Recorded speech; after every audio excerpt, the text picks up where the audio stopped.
Hi, my name is Kiesler Welch. I'm a senior research associate at JPEL. I am super excited to be here today to talk about research transparency because I've been at JPEL for a little over 6 years now, which means I have been with JPEL to help launch the American Economic Association's RCT registry since day one. So I've been managing that, receiving all the support emails, and also trying to make updates to it. So that'll be a little bit of my talk today. But first, just a quick one slide on who JPEL is in case there's anyone here in the audience who is not familiar with us. We're based at MIT. We have 6 regional offices all over the world. We are a network of 170 plus affiliated researchers based at universities. We have about 900 randomized evaluations in 80 countries, and below is our mission. And basically, we work closely with IPA and SIGA.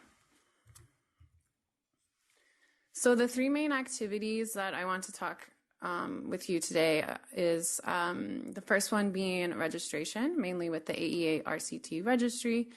The second one, briefly about our pre-publication replication pilot. And then third, about our data publication services. So first with registration. As I mentioned, the registry was launched about 6 years ago. Our co-founder, Esther Duflo, was kind of the brainchild of it, as well as Larry Katz, who was our scientific director of our North America office. As you can see from this graph, there's been, cumulative growth over the years per quarter with the registry. As of yesterday, we have 2,836 trials registered. And in about April 2018, the American Economic Association made it a requirement to register your field experiment if you want to publish in 6 of their journals. And here I've added kind of the arrow of where that happened in April 2018, and you can still see there's been quite a bit of growth since the announcement. And because of now having 6 years of data, we're able to do a bit of research around the information since you're able to download it in a CSV file for anyone. The first thing that I want to highlight is the growth of pre-registration. And so as in the registry, we define pre-registration as registering before the start of your intervention. I know some fields conflate pre-registration with pre-analysis plans, but we have it as 2 separate things. And so basically, as more studies are being registered before their intervention start date, in the registry, you receive this orange clock icon that you see in the right-hand corner to kind of differentiate it between a pre-registration and a regular registration. This helps visitors, clearly identify, and a lot of researchers really care about it. They've emailed me asking to make sure that they're going to receive their orange clock icon, which I thought was interesting. From this graph, you can see we had our largest growth of pre-registrations in the beginning quarter of 2019, where we had 91 pre-registered trials. The second thing that I wanted to highlight about the registry data is not just the growth of pre-analysis plans, which Ted might talk about later, but basically kind of the variation among the pre-analysis plans that are being downloaded, that are being uploaded, since we do have access to this information. And since they are, I want to note that pre-analysis plans are optional in the AEA RCT registry. But even though they're optional, about 34% of registrations do have pre-analysis plans. And so at JPEL, we wanted to do a quick spot check to kind of see what they look like. So we drew a random sample of 25 pre-analysis plans. A lot of them varied in page length from 1 to 30 plus pages. With the appendix, some of them reached almost 100 pages. But we had 4 main categories that we looked at. It took a bit of time because the pre-analysis plans weren't very uniform, and people were writing them in different type of formats. But basically, we found that all 25 of our sample, they did describe primary outcome variables. 24 of them specified statistical analysis. 19 of them mentioned power calculations, their sample selection, and their sample size.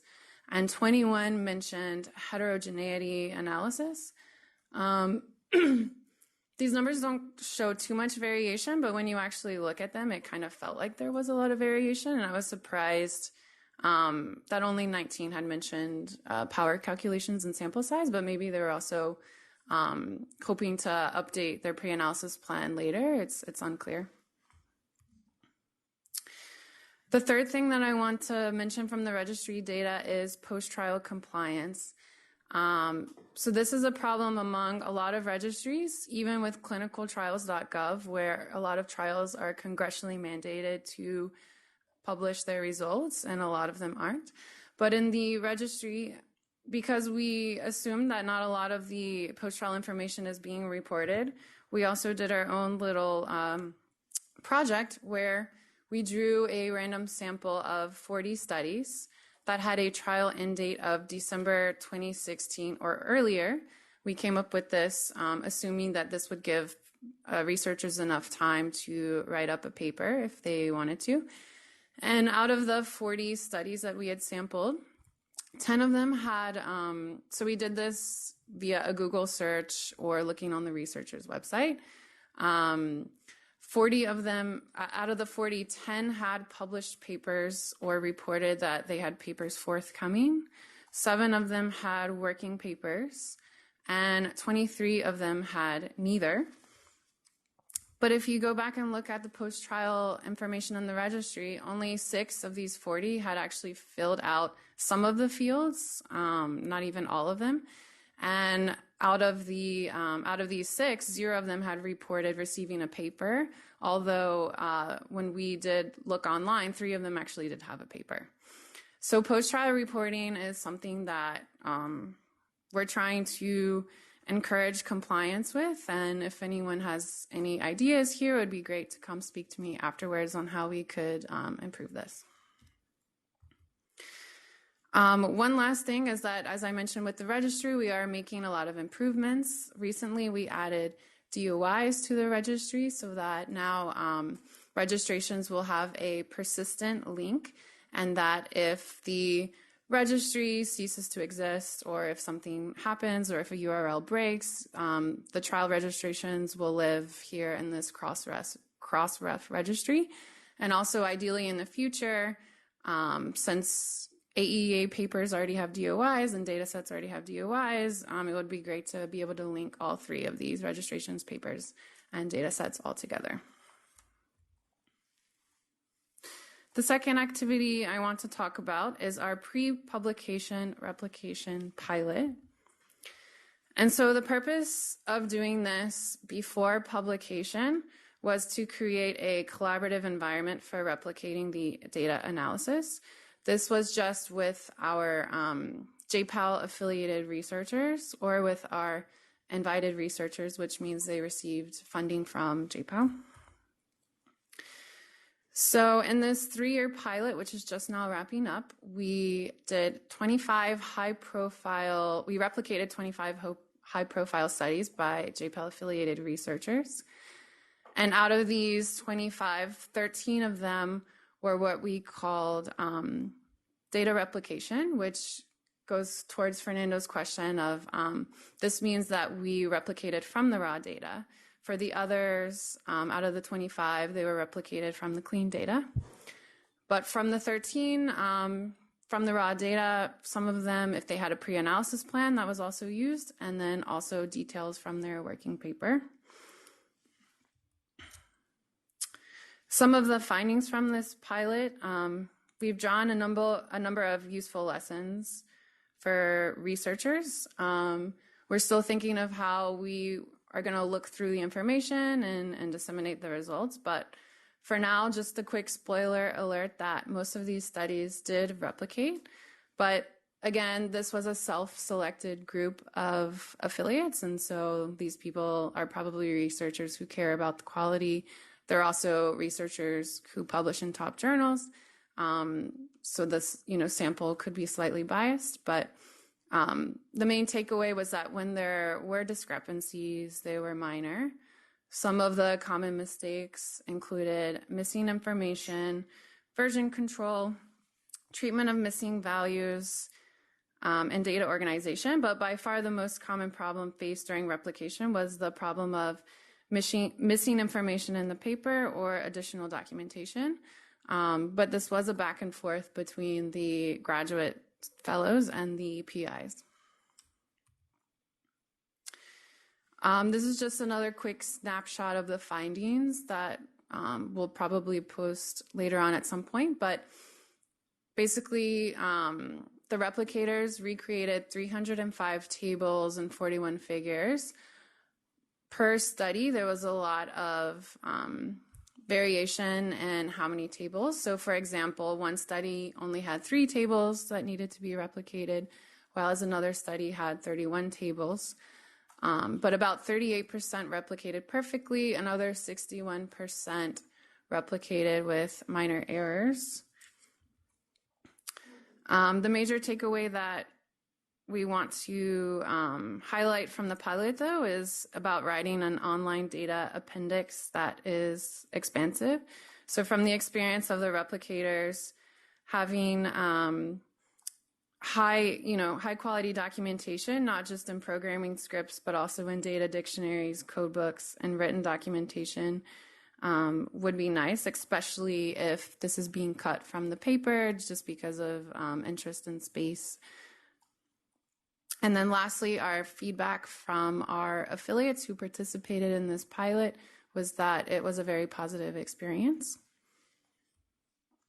And again, this was, we're just now wrapping up this pilot, and so we're trying to think of ways in how to kind of write up or disseminate what our replicators experienced. The third activity that I want to talk about at JPAL is our data publication services. So at JPAL, we offer this as a free public good to JPAL affiliated researchers, as well as invited researchers who are receiving funding from JPAL. What this means is that we have a research team of RAs who work with our affiliates to clean, curate, and finalize data sets before publishing them in our secure data repository, which we also use the Harvard Dataverse.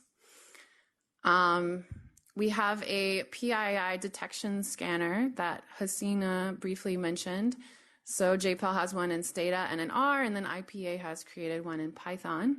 And below is just kind of a screenshot of some of the string searches that the scanners conduct, and they're on GitHub and anyone can access them.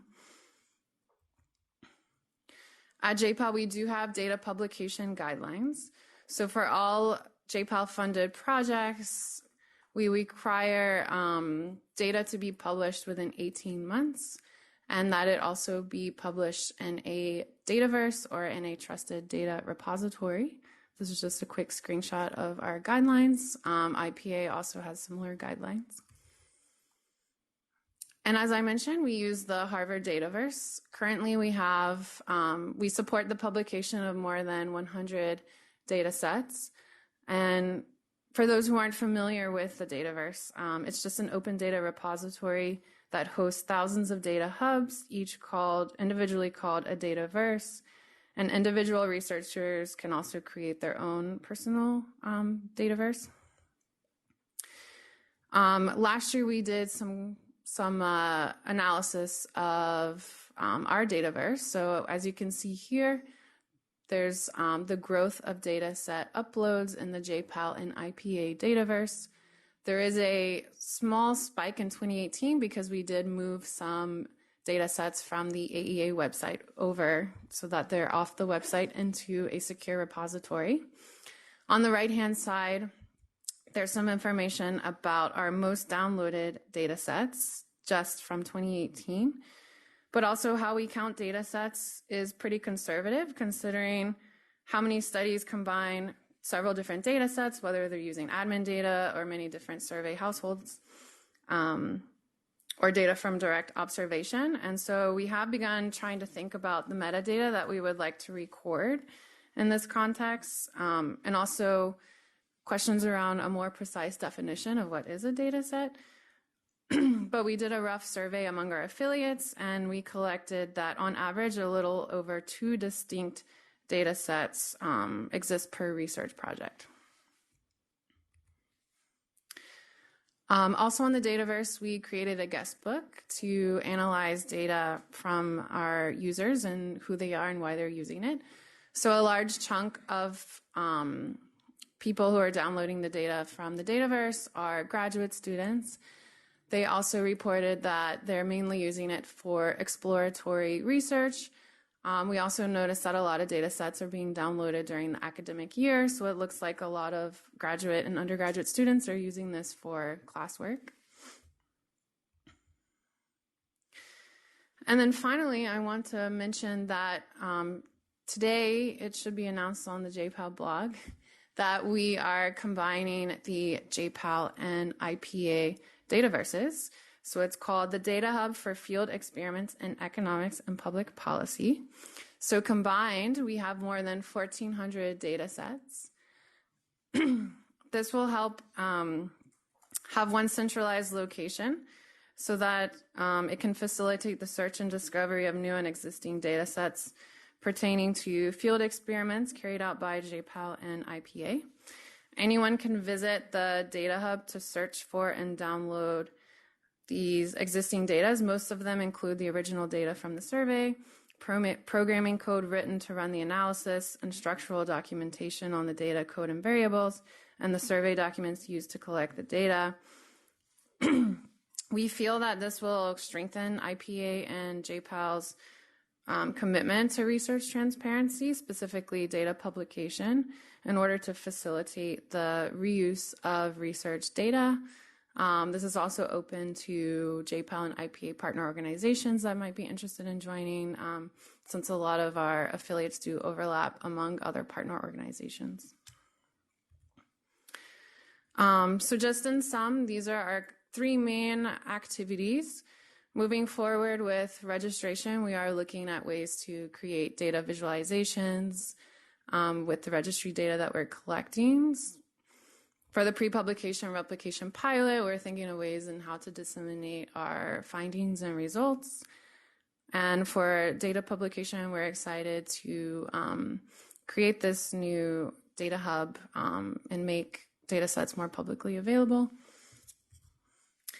And here's my information if anyone also wants to connect afterwards. Thank you.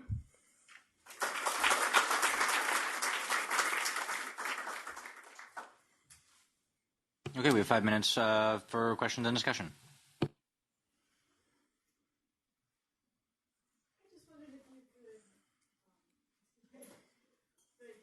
I wondered if you could quickly describe what the difference is for you between pre-registration and pre-analysis. What is a pre-registration without a pre-analysis plan? Sure. So in the AEA registry, to register, whether it's a pre-registration or post-registration, regular registration, there are only 18 required fields. So trial title, start and dates, intervention dates, primary, secondary outcomes, your intervention. It's just an open text field, so whatever information you want to include. There's also a hidden field for intervention and experimental design, a question on IRB. For the mandatory fields, a lot of it is pretty much kind of what you would put in your IRB application. So we do recommend for a lot of researchers, if they do want to register, that once they receive IRB approval, they can kind of just copy and paste from their application. But yeah, the trial registration, it's a lot of open text fields, and so you can kind of fill it out however you want. A lot of people, because not every field can be hidden, a lot of people will actually want to upload a pre-analysis plan in the trial registration, and then in those fields just write C pre-analysis plan, because they don't want any information to be public until the completion of the trial. But yeah, just for the basic trial registration, it's just 18 mandatory fields asking for basic information. Mhm. All right. I was curious with the study where you were looking at the from the registry about kind of outcomes of what published papers there were, any of that. Did you do any comparison again of those papers against the information that was actually included in the pre-registration or in the pre-analysis plan, if there was, to just kind of see, okay, does the actual paper align with what was in the registry? We didn't compare the paper with what was in the trial registration, and we also didn't look at their pre-analysis plans. The main motivation behind that was to get a sense of the publication bias that was going on, which is hard to do if no one's filling out the post-trial information. But, we're not the only registry that's having that problem. But it was just I thought it was interesting that out of the 6 which had filled out some of their post-trial information, 3 of them actually had a paper and they didn't go back to report it. So that's something that we're hoping to improve.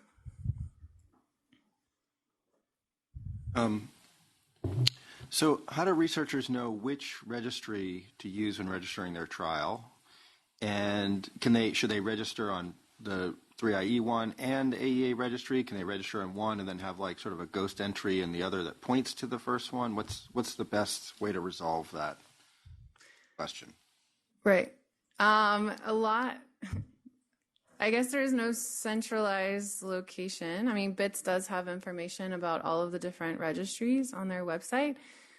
With the AEA RCT registry, we do have a lot of draft registrations that come through that aren't randomized control trials, and so we do have to turn them away. But when we do, we suggest either RIDE or EGAP or OSF, and I try to kind of explain the differences between them. For RIDE, it's any type of impact evaluation, but it has to be in a developing country. For EGAP, they do say they're a one-stop shop for all type of evaluations, even though they are more focused on political science. For OSF, that's the one that you can do a registration of almost anything, and so that one is probably the best if you don't fit into the other categories. But for the second part of your question, at JPAL North America, as part of our donor requirements, we do have to register with OSF, the Open Science Framework.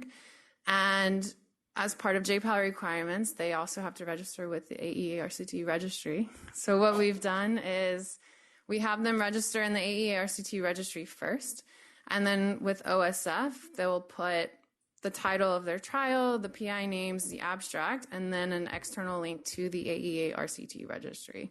And that's how we've kind of gotten around this double registration requirement. It would be nice to kind of have an aggregate registry for all of them, which OSF is also trying to do. So maybe that's something in the future. But for information on all the different types of registries, I just know BITS has some resources about it, but that's the only place that I know about. Okay. Last one, did you have? Yeah, just a quick question. Do you you said that the registration had a DOI. Do you add that DOI in the metadata of the data set in Dataverse?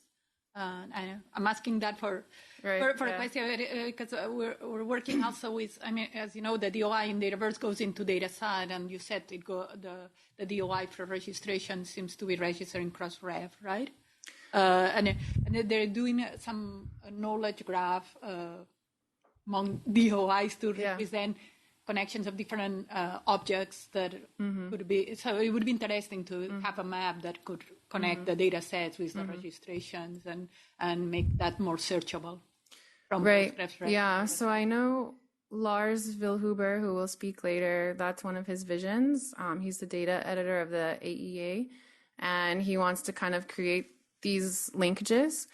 But right now with the AEA RCT registry, because no one is filling out the post-trial section, people are pre-registering, so at the time they don't have a data set, and we could create a field to add the DOI of their data set, but because no one is filling it out, it probably wouldn't be that useful. But I know that that's something that people are thinking about in the future in order to link all three of these.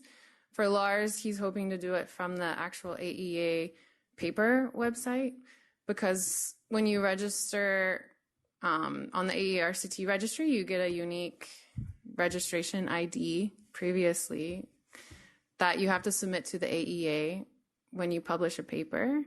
So now we're talking with Lars that the DOI should be submitted instead so that they can be linked. And then, we should talk about how data sets can also be, but because they're at the very end of the line, it's hard to follow up with researchers about that. And you're planning to do that, would be interesting to have a conversation, just because we work on data side on what are the metadata fields that the site should have, so that for this type of DOIs.